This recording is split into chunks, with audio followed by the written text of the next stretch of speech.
Ola Maddams has captured striking shots of wildlife at night in her Buckinghamshire garden, using a motion-activated remote camera. With a full-time job in marketing, Mrs. Maddams spends her spare time perfecting the art of night photography. I've also been fascinated by remote camera photography, a concept where a camera is left deep in the wilderness for weeks, or months, to capture rare and shy animals, she tells BBC News. Photos captured this way show animals at their most natural and relaxed.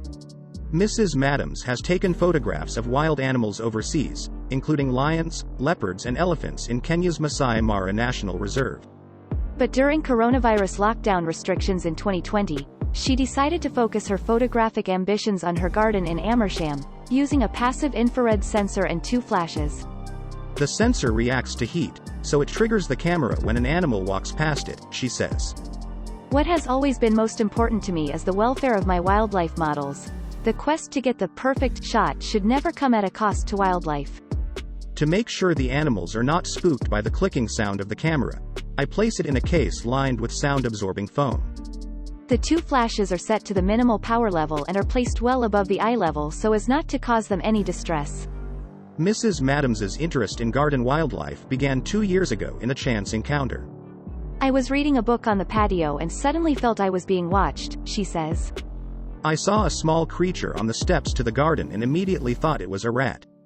When I realized it was a hedgehog, I was over the moon. The last time I had seen one was when I was 10 years old, in Poland.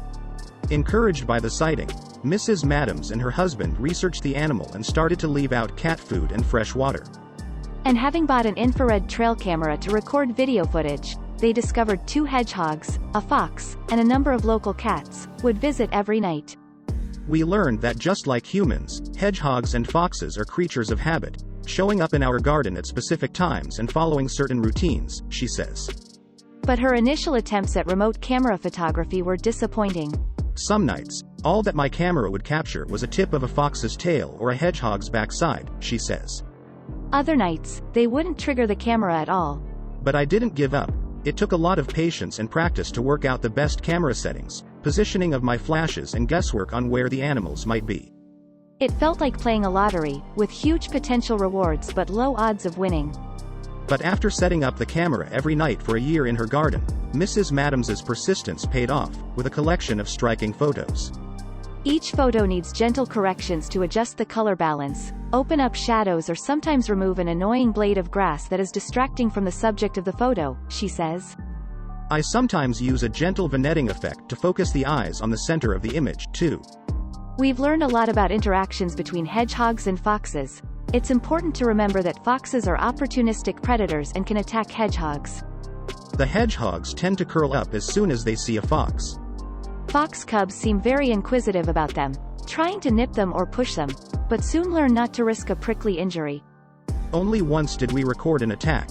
A vixen grabbed a hedgehog by the back leg and flipped it in the air. She then left it. A 2018 report suggested UK hedgehog numbers had halved since 2000, with the animals disappearing more rapidly in the countryside, as hedgerows and field margins are lost to intensive farming. Putting holes in fences and creating the so-called hedgehog highways allows them to forage for food over wide areas, Mrs. Maddams says. Keeping parts of gardens wild, which helps bugs thrive, allows more natural foraging for hedgehogs and a place for them to hide, nest or hibernate.